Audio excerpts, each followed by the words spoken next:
بسم اللہ الرحمن الرحیم۔ السلام علیکم ورحمۃ اللہ وبرکاتہ۔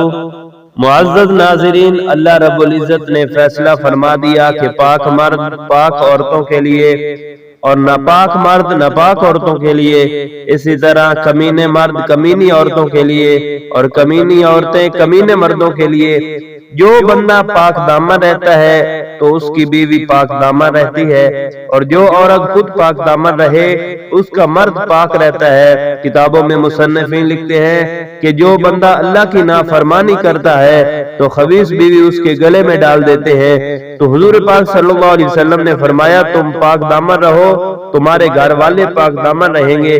تو کتابوں میں لکھتے ہیں کہ ایک سنار آدمی تھا، تو ایک مرتبہ ایک عورت اس کی دکان پر آئی تو اس کی غلط نگاہ اور شہوت کے ساتھ اس کا ہاتھ دبا دیا چوڑیاں پہنانے کے بہانے۔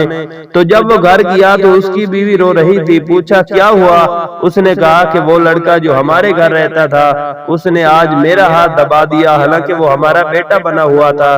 تو اس نے کہا میں اللہ سے معافی مانگتا ہوں کیونکہ میں نے ایک عورت کا ہاتھ شہوت کے ساتھ چھوا، تو اس کی سزا اللہ نے دے دی۔ معزز ناظرین، نیک اور پاک دامن عورتوں کے لیے بزرگوں نے ایک لاجواب مجرب وظیفہ لکھا کہ جو یہ دعا کا ورد رکھتا ہے اس کی بیوی اور اولاد سے اللہ آنکھیں ٹھنڈی فرمائے گا۔